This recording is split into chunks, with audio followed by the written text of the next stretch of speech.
마태복음 5장 17절에서 20절까지의 말씀입니다. 마태복음 5장 17절에서 20절까지의 말씀입니다.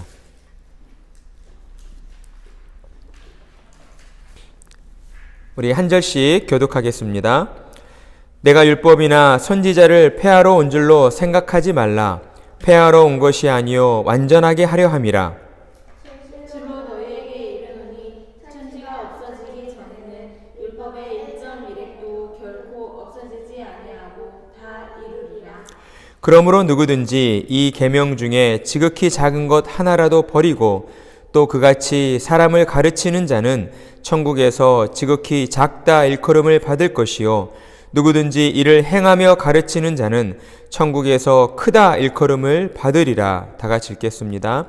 내가 너희에게 이르노니 너희 의가 서기관과 바리새인보다 더 낫지 못하면 결코 천국에 들어가지 못하리라. 아멘.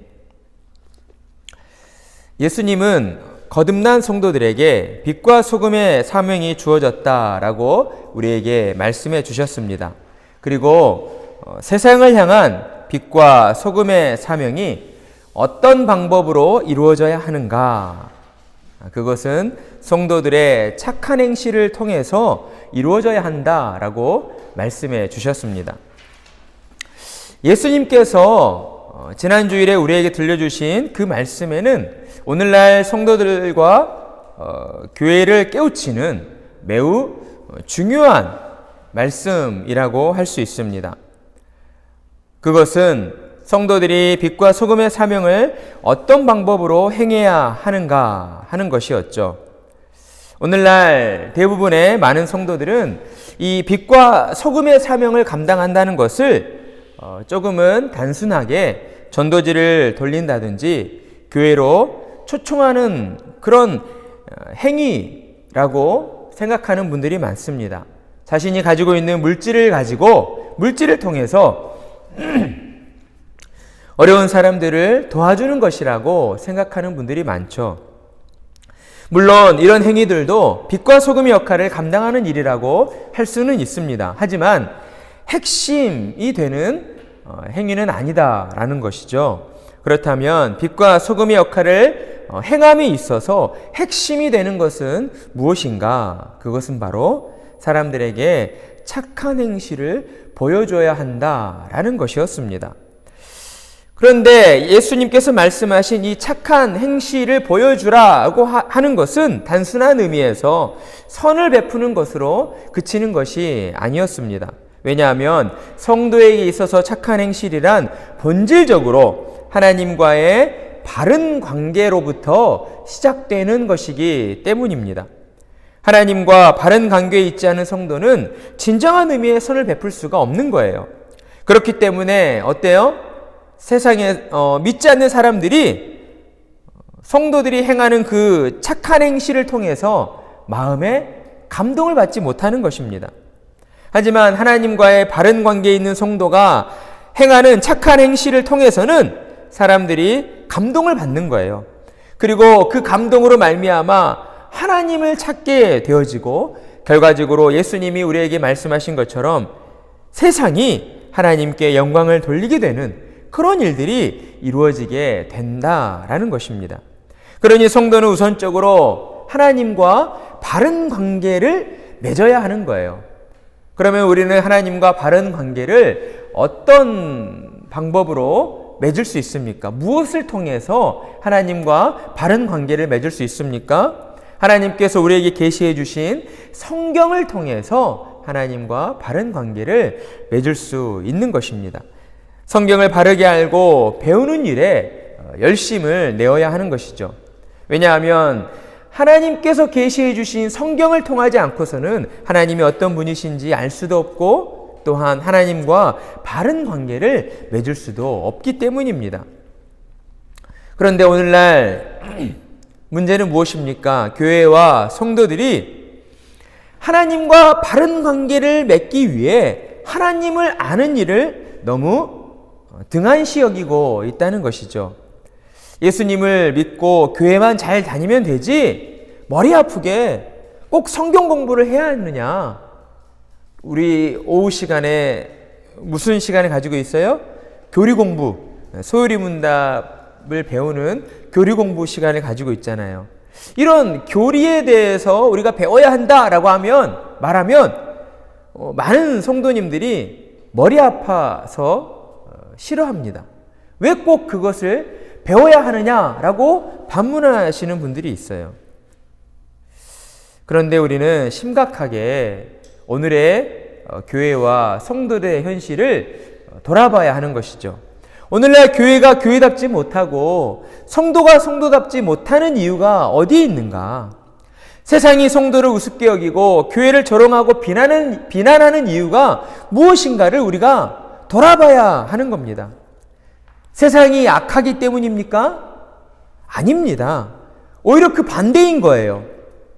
죄로 타락한 이 세상에서 하나님이 성도들과 교회에 맡겨주신 그 사명, 무엇이죠? 빛과 소금의 사명을 감당해야 하는데, 바르게 감당해야 하는데, 교회와 성도들이 하나님이 주신 빛과 소금의 이 사명을 바르게 감당하지 못하고 있기 때문에 오늘날 세상으로부터 조롱받고 비난받고 있는 것이다 라는 것이죠. 성경을 통해 하나님을 바르게 하는 일을 소홀히 했고 하나님의 말씀대로 세상에 나아가 착한 행실을 보여주며 하나님의 영광을 드러내는 일에 너무나 무관심했기 때문입니다. 사랑하는 성도 여러분, 하나님의 거룩한 백성으로 부름받은 성도는 이미와 아직 사이에 놓여 있다라고 할 수 있습니다. 그리스도의 십자가의 공로로 하나님께 죄 용서받아 의롭다 여김을 받은 자들이 되었지만 육신을 입고 사는 동안에는 여전히 죄로 부패한 존재인 거예요. 우리는 어떤 목사님은 이것을 이렇게 표현했어요. 완전히 구원받은 것은 아니다. 이렇게 표현하시기도 했더라고요. 좀 오해가 있을 수도 있지만 이런 맥락에서 이미와 아직 사이에 놓여서 살아가고 있다라고 하는 맥락으로 볼 때에는 그 목사님의 그 표현이 일정 부분 맞다고 할 수도 있을 것입니다.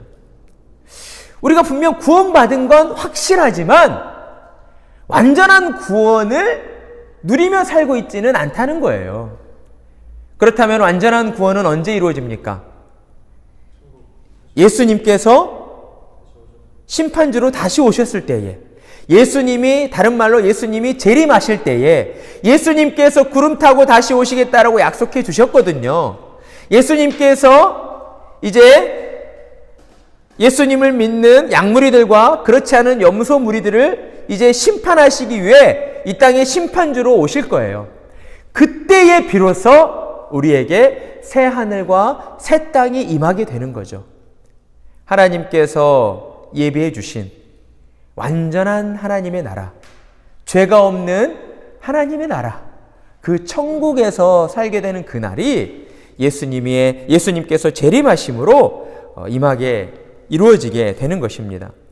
그때 비로소 우리는 완전한 구원을 이루게 된다. 완전한 구원을 누리게 되는 것입니다. 그러니 우리는 이 땅을 사는 동안 아직 완전히 의로운 사람은 아닌 거예요. 그렇기 때문에 거듭난 신자라 할지라도 이 땅을 사는 동안에는 어때요? 사탄의 유혹을 받습니까? 안 받습니까? 받죠. 사탄의 유혹을 받잖아요. 우리 마음 가운데에 막 누군가를 미워하는 마음이 일어나잖아요. 그렇죠? 누군가를 시기하는 마음도 일어나고 질투하는 마음도 일어나고 그게 다 사탄으로부터 유혹을 받기 때문에 우리 마음이 이렇게 흔들리는 거예요. 그러다 보면 어때요? 때로는 믿음이 약해져서 실제로 죄를 짓기도 하게 된다라는 거죠. 그렇기 때문에 성도가 이 땅을 사는 동안 결코 우리 손에서 놓지 말아야 할 것이 있다는 겁니다. 그게 무엇입니까? 바로 하나님의 말씀이 기록된 성경책이에요. 성경책을 보지 않고서는, 성경책을 통하지 않고서는 우리가 하나님의 뜻을 온전히 기억할 수도 없고 또한 하나님과 바른 관계에 놓일 수도 없기 때문이라는 것입니다.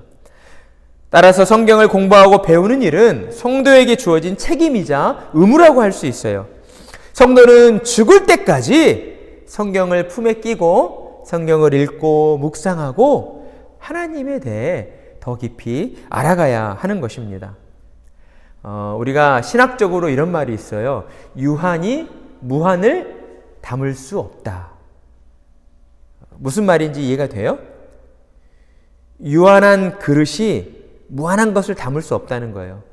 우리 집에 있는 작은 컵에다가 저 바다에 있는 바닷물을 다 담을 수 있습니까? 담을 수 없죠. 그런 것처럼 우리 사람의 이성과 사람의 지식으로는 하나님의 존재를 다 담아낼 수 없다는 거예요. 하나님을 온전히 다 알 수 없다는 거예요. 아무리 똑똑하고 아무리 지식이 뛰어난 사람이라 할지라도, 성경을 100번, 1000번, 10,000번 읽은 사람이라 할지라도 영원하신 하나님을 온전히 다 알 수는 없다는 것이죠. 그렇기 때문에 평생토록 하나님의 말씀을 읽고 묵상하고 배워야 하는 거예요. 성경을 통해 이렇듯 성경의 가르침을 통해서 우리가 성경을 알아가는 그 과정을 통해서 하나님과 바른 관계가 이루어진 상태에서 우리는 세상으로 나아가야 하는 거예요. 그리고 그런 상태에서 세상 속에서 빛과 소금의 역할을 감당할 때, 착한 행실로 빛과 소금의 역할을 감당할 때에 세상 사람들이 우리가 보여준 착한 행실을 보고 그것이 가짜가 아니라 진짜라는 것을 느끼게 되는 것입니다. 아, 저 사람들이 나에게 무언가를 얻기 위해서, 소위 말하는 나를 포섭하기 위해서, 나를 교회에 데려가기 위해서 그런 것이 아니라 그들이 정말 살아계신 하나님을 믿기 때문에 겸손하고 온유한 모습으로 저렇게 나에게 친절을 베푸는구나, 나에게 선을 행하는구나 라고 깨닫게 된다는 것입니다. 하지만 이런 일들은 어때요? 이례적인 사건으로 어떤 한 번의 친절로서 이루어지지 않죠. 단시간에 이루어지지 않아요. 오랜 시간을 참고 인내하는 시간이 필요합니다. 성경의 가르침을 통해서 하나님과 바른 관계를 이루어가야 하고, 착한 행실을 통해서 우리 주변 사람들과는 좋은 관계를 맺어가야 하는 거예요. 다소 오랜 시간이 걸릴 수 있지만 우리는 그 시간들을 이렇게 생각해야 합니다. 오히려 그 시간을 통해서 하나님께서 우리를 하나님이 영광 받으시는 그런 아름다운 보석으로 빚어가시는 시간이다.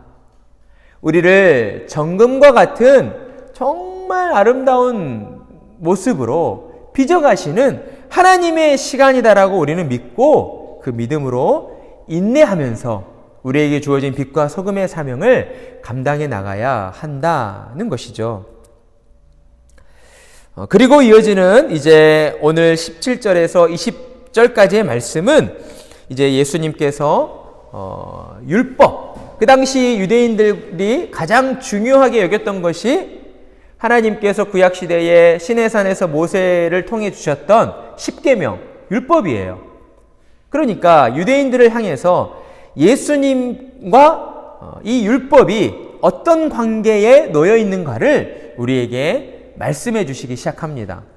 근데 이제 17절 이후에 쭉 이어지는 그 문맥을 살펴보면 성경책을 잠깐 보시면 21절 이하에는 거기에 이 소제목이 달려 있어요. 노하지 말라. 그러니까 노하는 것과 관련된 율법이 있었다는 거죠. 그 율법이 가진 참된 의미를 예수님이 다시 가르쳐 주시는 거예요. 그리고 27절에서는 간음과 관련된 율법, 그리고 33절에서는 맹세하는 것과 관련된 율법, 그리고 38절에서는 뭐예요? 눈에는 눈, 이에는 이로 갚아야 한다라고 하는 그런 율법. 그리고 43절로 넘어와서는 원수를, 원래 이제 율법에는 이렇게 기록되어 있는 거죠. 내 이웃을 사랑하고 내 원수를 미워하라. 그러니까 유대인들이 알고 있고 유대인들이 목숨처럼 지키려고 했던 그 율법의 이 가르침들이 진정한 의미로 어떤 의미를 가지고 있는가를 예수님께서 이제 설명해 주시는데, 그 율법의 참된 의미를 설명해 주시기에 앞서서 17절에서 20절 말씀을 통해 예수님께서 율법과 어떤 관계에 놓여 있는가를 먼저 선지식으로 말씀해 주시기 시작한 거예요. 예수님의 가르침은 그 당시 유대인들에게 있어 매우 파격적이었습니다. 예수님의 말씀에는 힘이 있었어요. 몸이 건조하지 않았어요. 그래서 예수님의 가르침, 예수님의 말씀을 듣는 사람들의 마음에는 어떤 감동이 일어났어요.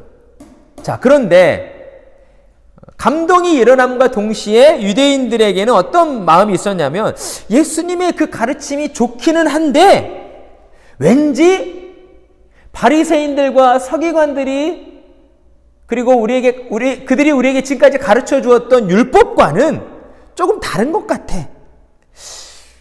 지금까지 우리가 듣고 배워왔던 율법과는 좀 반대되는 것을 예수님이 가르쳐 주고 있는 것 같아 라고 하는 그런 생각이 들었던 거예요.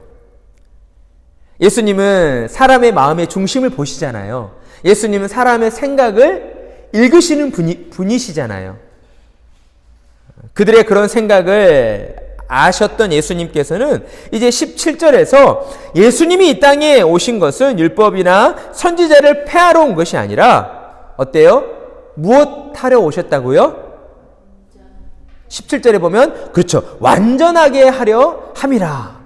완전하게 하시기 위해 오셨다라고 그들에게 말씀해 주십니다. 여기서 예수님이 말씀하신 율법이나 선지자라는 표현은 구약 성경 또는 구약의 계시를 가리킨다고 할 수 있어요. 또는 구약 시대 이스라엘 백성과 맺으신 하나님의 언약이라고 말할 수도 있습니다. 그러니까 예수님께서는 구약 시대의 율법이나 선지자들의 예언을 폐하러 온 것이 아니라 완전하게 하시기 위해, 다른 말로는 가득 채우시기 위해 또는 성취하시기 위해 오셨다라고 말씀해 주신 거예요. 우리는 이 말씀을 통해서 예수님은 과연 누구신가라는 생각을 해봐야 합니다. 예수님은 과연 누구시길래 하나님의 율법을 완전하게 하려 오셨다라고 말씀하시는가를 우리가 생각해 봐야 하는 것이죠. 왜냐하면 예수님께서는 지금 이 말씀을 통해서 예수님 자신이야말로 구약의 선지자들이 예언하였던 메시아이시며 하나님의 율법을 완전하게 성취하러 오신 성자 하나님이심을 우리에게 드러내주고 계시기 때문입니다. 그렇습니다. 예수님은 하나님이 구약시대 이스라엘에게 주신 10계명의 율법을 성취하러 오신 분이었습니다. 따라서 우리는 구약시대 이스라엘 백성이 시내산에서 받았던 10계명의 율법을 살펴볼 필요가 있죠. 그리고 그들이 하나님이 주신 율법을 어떻게 이해하고 있었는가를 한번 살펴볼 필요가 있습니다. 자, 하나님이 주신 10계명은 총 몇 개의 계명으로 이루어져 있습니까? 그렇죠. 총 10개의 계명으로 이루어져 있습니다.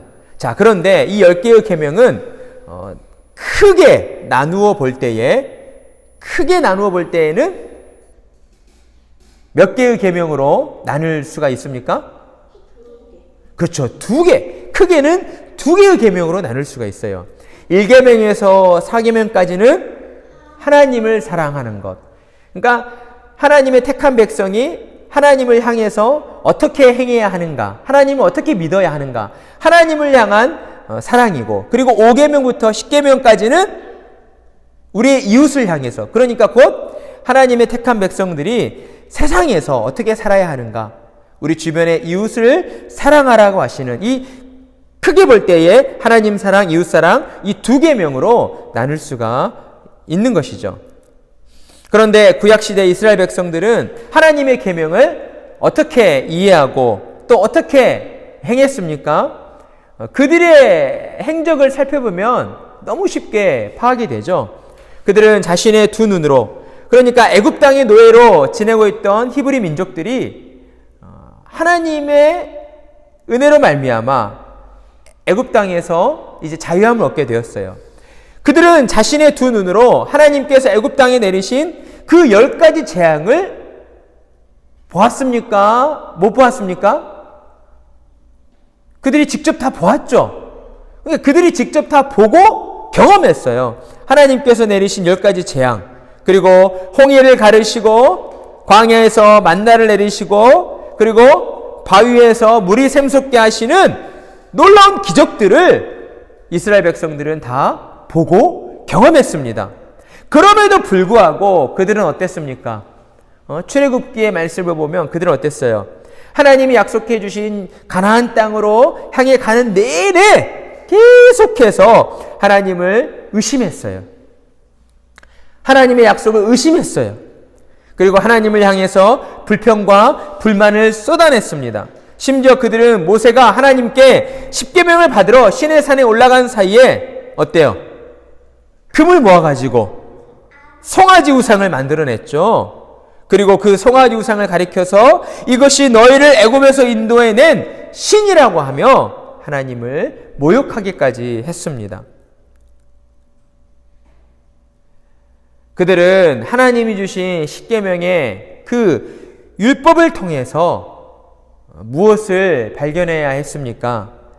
자신들의 연약함과 죄악됨을 발견해야 했던 것입니다. 죄로 부패한 인간의 상태로는 하나님의 율법을 온전히 지킬 수 없다는 것을 그들이 경험을 통해서 깨닫고 인정해야만 했던 거죠. 그리고 하나님 앞에 엎드려 더욱 하나님만을 믿고 의지해야 했던 것입니다.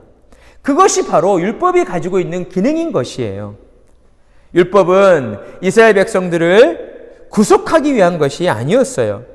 율법은 이스라엘이 하나님의 은혜로 구원받은 하나님의 언약 백성임을 잊지 않도록 하시기 위한 것이었고, 율법을 통해 자신의 연약함을 발견하고 오직 하나님만을 믿고 의지하기를 원하시는 하나님의 사랑의 징표였던 것입니다. 하지만 이스라엘은 그런 하나님의 마음을 깨닫지 못했던 거예요. 그들은 점점 율법주의에 빠져들었고 의식적이고 형식적으로 변해버렸습니다. 하나님을 향한 마음은 그렇게 중요하지 않았던 거예요. 그저 율법적으로 행했느냐 안 행했느냐라고 하는 행위만이 중요해진 것입니다. 그래서 그들은 자신들의 그 신앙을, 하나님을 향한 그 믿음을 종교적인 행위를 가지고 평가하게 되었습니다. 하지만 이 세상 어떤 사람도 하나님 앞에서 율법을 온전히 지킬 수 있는 사람은 없다는 것이죠. 왜냐하면 하나님의 율법은 행위를 요구하시기 그 이전에 하나님을 향한 마음을 먼저 요구하시기 때문입니다. 이것은 소위 말하는 영혼 없는 말과 행동은 하나님이 결코 원하시지 않으신다라는 거예요. 마음은 원함이 없어요. 하나님을 사랑하지도 않아요. 하나님의 말씀에, 하나님의 계명에 정말 자원하는 마음으로 지키려고 하는 마음조차 없어요. 그런데 율법적으로, 의식적으로 교회는 나와서 하나님을 찬양하고 하나님께 예배는 드려요. 하나님께서 그런 예배를 기뻐 받으실까요? 아니죠. 하나님께서는 그런 예배를 기뻐하시지 않으셔요. 오히려 그런 자들의 마음을, 그 영혼을 진노하시고 그들의 그 행위를 가증스럽다라고 말씀하십니다. 그래서 그런 우리를 위해 성자 하나님이신 그리스도께서 이 땅에 찾아오신 거죠. 성자 하나님으로 성육신하셔서 하나님의 율법을 완전하게 성취해 주신 거예요. 하나님을 향한 사랑의 마음을 우리가 품을 수 없었는데 예수 그리스도께서 하나님을 향한 사랑의 마음을 품을 수 있도록 스스로 율법 아래로 내려오셔서 십자가에서 죽으시고 우리를 위해 의를 획득해 주신 거예요. 그리고 그리스도께서 획득하신 의를 우리에게 전가시켜 주셨죠. 너희 것이다. 예수님께서 십자가에서 획득하신 의를 이것은 너희 것이다 라고 우리에게 전가시켜 주셨어요. 그리고 하나님께서는 그런 의를, 예수님이 획득하신 의를 우리의 의로 여겨주시고 우리를 의롭다 하시고 우리에게 성령을 보내주시고 성령님을 통하여서 그리스도와 연합된 자들이 되게 주신 거죠. 그리고 그리스도를 믿는 믿음으로 말미암아 하나님을 사랑하는 자로 변화시켜 주신 거예요. 이 모든 일이 누구를 통하여 이루어졌습니까? 예수 그리스도를 통하여 이루어진 것입니다. 그렇기 때문에 성도는 오직 그리스도만을 바라보며 살아야 하는 거예요. 여전히 죄된 욕망과 의심 속에서 방황하는 우리이지만 그런 우리가 하나님 앞에서 성도라 불릴 수 있는 이유는 오직 예수 그리스도 때문이라는 사실을 우리는 늘 기억하며 살아야 하는 것입니다. 그리고 이어지는 18절 말씀은 하나님이 주신 이 율법의 완전성과 영원성을 우리에게 가르쳐주고 있습니다. 예수님은 하나님의 말씀은 오류가 없는 완전한 말씀이시며 시대를 초월하는 영원한 말씀이라고 우리에게 가르쳐주고 있는 거죠. 그렇기 때문에 17절에 말씀하셨던 내가 율법을 폐하러 온 것이 아니다 라고 하는 이 예수님의 말씀이 진정으로 그렇다라는 것을 다시 한번 확인시켜주고 있는 것이죠. 하나님의 말씀이 영원하기 때문에 그 누구도 폐할 수 없다는 거잖아요. 하나님의 말씀은 영원하기 때문에 예수 그리스도께서 하나님의 그 말씀을 폐하러 온 것이 아니다라는 것을 다시 한번 확인시켜 주고 있는 것이죠. 그러니 하나님의 말씀에는 어떤 것은 중요하고 어떤 것은 중요하지 않다, 이런 말씀의 경중이 있을 수가 없는 것입니다. 왜냐하면 성경 66권에 기록된 모든 말씀이 오류가 없는 하나님의 말씀이기 때문이에요. 그렇기 때문에 성경을 바르게 전하고 가르치는 일이 얼마나 중요한 일인지 몰라요. 그래서 예수님께서도 성경 말씀을 잘못 가르치는 자, 어때요? 19절에 보면 누구든지 이 계명 중에 지극히 작은 것 하나라도 버리고 또 그같이 사람을 가르치는 자는 천국에서 지극히 작다 일컬음을 받을 것이요 라고 말씀하시잖아요. 하나님의 말씀을 바르게 전하지 않고 바르게 가르치지 않는 일은 하나님이 보셨을 때에 매우 큰 죄를 범하는 것이다 라고 할 수가 있습니다. 왜 그렇습니까? 성경의 가르침이 그만큼 중요하기 때문이죠. 성경의 가르침이 이 땅에 살고 있는 모든 사람들의 그 영혼의 문제를 결정짓는 아주 본질적인 가르침이기 때문이다라는 것입니다. 성경의 가르침을 통해서 천국과 지옥의 길이 나뉘어지기 때문입니다. 그러니 이렇게 중요한 문제를 잘못 가르쳐 엉뚱한 길로 가게 한다면 그에 따른 책임이 너무나 큰 것이죠. 그래서 야고보서 3장 1절에서도 다음과 같이 우리에게 권면하고 있는 거예요. 야고보서 3장 1절 말씀, 내 형제들아 너희는 선생된 우리가 더 큰 심판을 받을 줄 알고 선생이 많이 되지 말라.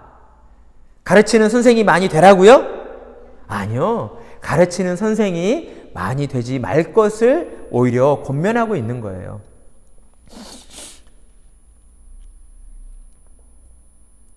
이렇게 예수님께서는 우리에게 하나님의 말씀, 하나님의 그 율법의 완전함과 영원함, 그리고 율법이 구원 얻는 진리를 가르치고 있다는 것을 우리에게 말씀하신 다음 과연 성경은 어떤 사람이 천국에 들어갈 수 있는지를 우리에게 질문하고 하시면서 다음과 같이 말씀하시고 있습니다. 우리 같이 20절의 말씀을 함께 찾아서 읽어보겠습니다. 우리 20절 말씀입니다. 20절 말씀. 자, 시작. 내가 너희에게 이르노니 너희 의가 서기관과 바리새인보다 더 낫지 못하면 결코 천국에 들어가지 못하리라. 아멘. 자, 이 말씀을 17절에서부터 20절까지 이어지는 그 문맥의 흐름을 가지고 이 말씀을 읽지 않으면 우리는 오해할 수가 있어요. 어떻게 오해할 수가 있습니까? 마치 서기관과 바리새인들처럼 그들처럼 율법을 잘 지키는 그들처럼 행함으로써 의를 쌓아가지 않으면 천국에 들어갈 수 없다라는 것으로 우리가 잘못 이해하기 쉽다는 거죠. 하지만 이 말씀은 그런 의미로 주신 말씀이 아니죠. 오히려 당시 유대인들이 가장 경건하다 여겼던 서기관들과 바리새인들의 그 종교적 행위로 말미암은 의로서는 결코 천국에 들어갈 수 없다는 사실을 예수님께서 강조하시는 말씀이라는 것입니다. 그렇다면 어떤 사람이 천국에 들어갈 수 있습니까? 예수님께서 율법을 완전하게 하시려 오셨다고 말씀하신 것처럼 예수님은 하나님이 요구하시는 율법의 모든 계명을 십자가 위에서 완전하게 이루어 주셨다는 거죠. 따라서 천국으로 들어가는 길은 오직 예수 그리스도를 통해서만 열려 있다라고 할 수가 있습니다. 예수 그리스도를 통하지 않고서는 천국에 들어갈 수 있는 사람이 없는 거죠. 오직 예수 그리스도를 통해서 예수 그리스도를 믿는 믿음으로서만 천국에 들어갈 수가 있는 것입니다. 그래서 우리는 이 진리를 결코 놓쳐서는 안 됩니다. 구원은 예수님 당시의 서기관과 바리새인들처럼 어떤 사람의 종교적인 열심이나 행함으로써 얻어지는 것이 아니에요. 왜냐하면 본질적으로 사람은 죄로 부패했기 때문에 하나님의 율법을 자원하는 마음으로 온전히 지킬 수 없는 존재들이기 때문입니다. 그래서 하나님은 구약시대 이스라엘 백성들에게 율법을 주신 거예요. 율법을 지키라고 주신 것이지만 하나님께서는 그 율법을 통해서 너희들이 하나님 앞에 죄인된 자들임을 깨닫고 더욱 하나님께 은혜를 구하는 자리로 나가야 한다는 것을 깨달아 알도록 율법을 주신 것이죠. 하나님의 율법 앞에서 우리가 하나님의 말씀을 온전히 지킬 수 없는 자이다 라는 이 사실을 깨달은 사람은 세 가지 갈림길에 서게 됩니다. 어떤 갈림길인가? 나의 종교적 행위로 스스로 의롭다 여기는 사람이 돼야겠다. 이 갈림길이 있고요. 그리고 두 번째는 어차피 율법을 온전히 지킬 수 없으니까 그냥 모른 채 하며 살아야겠다 라는 이 두 번째 갈림길이 있고요. 그리고 세 번째는 율법을 하나님이 주신 율법을 온전히 지키지 못하는 나의 연약함과 나의 죄성으로 괴로워하며 하나님 앞에 나아가 더욱 은혜를 구할 것인가 하는 이 세 번째 갈림길입니다. 어떤 갈림길에 선 사람이 하나님이 기뻐하시는 사람일까요? 마지막 세 번째 갈림길이겠죠. 하나님의 율법 앞에서 율법을 온전히 지킬 수 없는 우리 자신을 깨닫게 되었을 때에 더욱 하나님의 은혜를 구하는 자리로 나아가는 사람이 하나님이 기뻐하시는 하나님 앞에서 정직하고 진실한 사람이다라고 할 수가 있는 것입니다. 자신의 연약함과 부패함을 잘 알기 때문에 그는 더욱 율법을 가까이 하고 율법을 온전히 이루어 주실 메시아를 간절히 소망하게 되는 것입니다. 그리고 마침내 구약의 선지자들을 통해 구원자를 보내주시겠다라고 약속하신 하나님의 약속을 이루기 위해 이 땅에 오신 예수 그리스도로 말미암아 하나님의 율법이 온전히 이루어졌음으로 인하여 기뻐하고 감사하며 살아가는 것이죠. 죄악된 이 세상에 진리의 빛이 비추었고 모든 사람들에게 값없이 주시는 하나님의 은혜의 복음이 선포되었기 때문입니다. 요한복음 3장 16절에서 17절의 말씀, 하나님이 세상을 이처럼 사랑하사 독생자를 주셨으니 이는 그를 믿는 자마다 멸망하지 않고 영생을 얻게 하려 하심이라. 하나님이 그 아들을 세상에 보내신 것은 세상을 심판하려 하심이 아니요 그로 말미암아 세상이 구원을 받게 하려 하심이라. 아멘. 그러니 예수 그리스도께서 이 땅에 오신 복음의 소식은 얼마나 기쁜 소식이겠습니까? 예수님이 오시기 전 이 땅의 모든 사람들은 하나님의 율법 아래에서 하나님의 그 율법의 속박 속에 살아왔던 것입니다. 그 율법을 온전히 지킬 수도 없으면서 더욱 죄를 먹고 마시는 죄 가운데에 살아왔던 것이죠. 하지만 예수 그리스도께서 이 땅에 오심으로 말미암아 우리에게 복음을 선포해 주심으로 말미암아 우리는 그리스도 안에서 하나님의 율법을 온전히 이루는 자들이 되게 된 것입니다. 예수 그리스도께서 십자가에 못 박히시고 하나님의 공의를 온전히 만족시켜 드림으로 말미암아 우리는 아무것도 한 것이 없지만 하나님의 은혜로 주어진 그 믿음으로 말미암아 하나님의 백성, 천국 백성이 되는 이 놀라운 은혜를 받게 된 것입니다.